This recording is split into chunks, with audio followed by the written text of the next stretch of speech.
Hi guys, my name is Jody Bunting and welcome to week number 7 of the Alpha course. You'll be pleased to know I'm actually doing this in front of my computer at home instead of dangerously driving. Okay, this week's Alpha course with Andy and Anita in the conservatory was the Spirit Day. So normally we have a meal for an hour and then we have a little chat for an hour and a half. A little presentation on this week's talk. Now this week was an actual Spirit Day. For those who are not aware, I'm actually on sort of 3 Alpha courses. One with Andy and Anita in Burton with the Burton Community Church, one in Rollston which is the DVD version, and then one in St Peter's which is, well, it's actually just finished. It was Alpha Express, and it was just 15 minutes of talking and a little chat. But I've actually made some really good friends at St Peter's. A couple of old guys there, Jeff and Tim, who've actually been really good, just purely because it's such a small group. Been really answering some of my questions I've had. Anyway, so this week is about the Spirit, which I've learned is kind of the most important thing. So you have the Father, which is God, you have the Son, which is Jesus, and then you have the Holy Spirit, which is inside of you.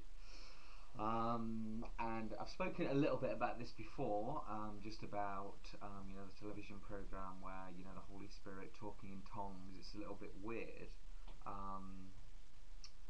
and I really want to be filled with the Holy Spirit. I want to speak in tongues. I want to, spirituality, religion. This is what it's all about. It's about changing your life from an unknown force. I don't know whether you should say unknown. Anyway, so we were learning on Saturday. I actually did an all-day Saturday, all-day Sunday, and I've got this Saturday as well. So 3 full days on the Spirit. On Saturday, I had a prayer at the end, and it was it was sweet because I really did feel like a vibration through my body. And when I sat down, because I had a small prayer at the front with 2 guys who were speaking in tongues, and I made my first public prayer in front of them, which I was quite proud of.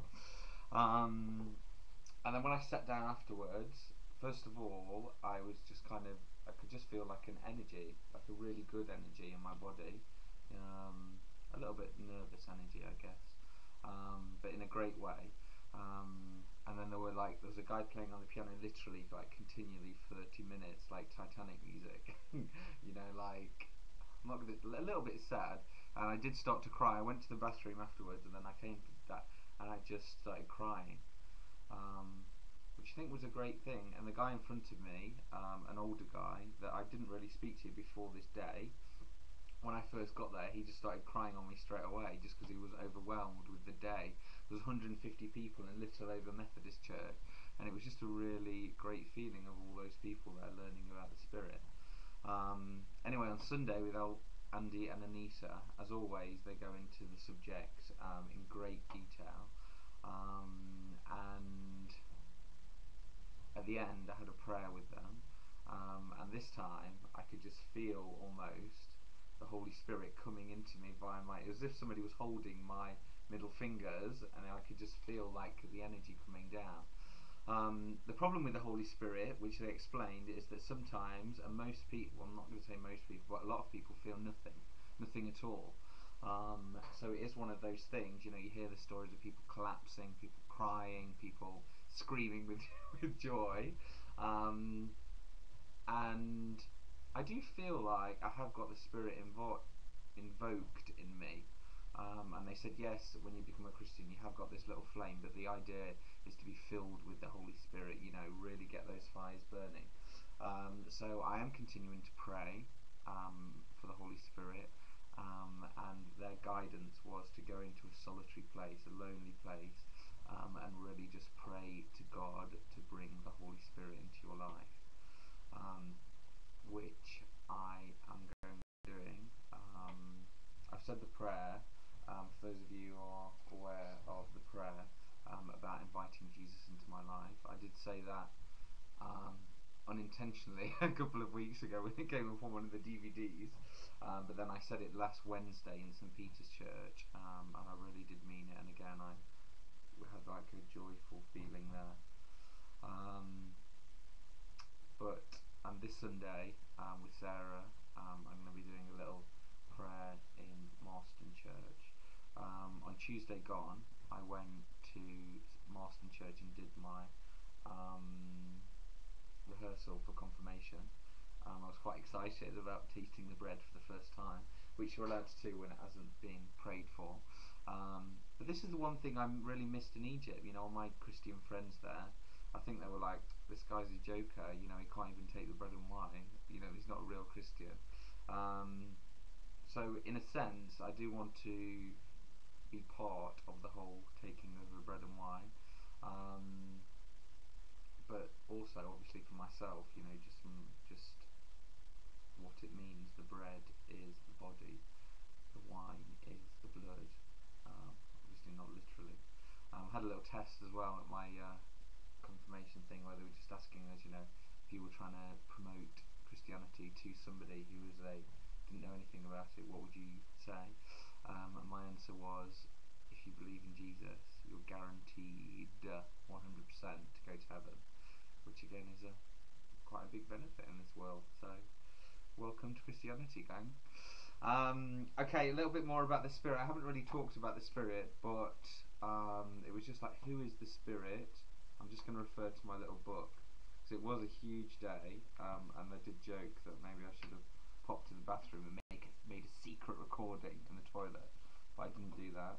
I couldn't even make my video on the day, just because I was very confused of whether to even carry on with this diary. You know, is it good, me telling you guys? So please comment below, guys. Have a little type, write down if you think that I should carry on indeed doing this. The whole idea of doing this video was because I invited all of my over 1,000 friends to come on Alpha with me, and nobody came. So there's just a show for you guys that yes, I've got some Christian friends, but my non-Christian friends are not even interested. So if I can even help one person think about going on Alpha from me doing it, this is the reason why I'm doing these videos.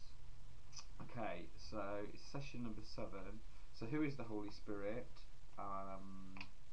Basically is mentioned in the Bible, and obviously without the Holy Spirit then the whole of Christianity wouldn't even be able to take place, the whole resurrection, and then the magnificent things that have happened. What does the Holy Spirit do? Again, we had some examples at Alpha about just some villages that have been completely changed, and within my business as well the last few months, I've witnessed the greatness of the Holy Spirit. And then finally, the main one, how can I be filled with the Holy Spirit? And here it mentions about, you know, you may not be able to be filled with the Holy Spirit if you have, basically if you're still sinning. There's a few other bits and bobs as well, but that's the main thing. And yes, it is going to be still a challenge. We were talking last night about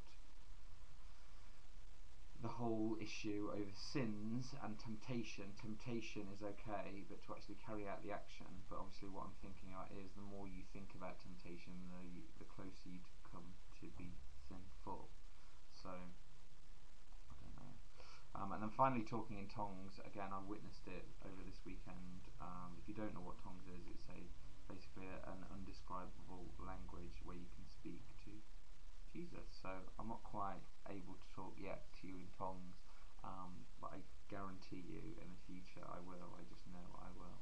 Next week is how can I resist evil. We look forward to Andy and Anita coming dressed as devils, trying to tempt us. Okay, thank you guys. Let the Holy Spirit be with you.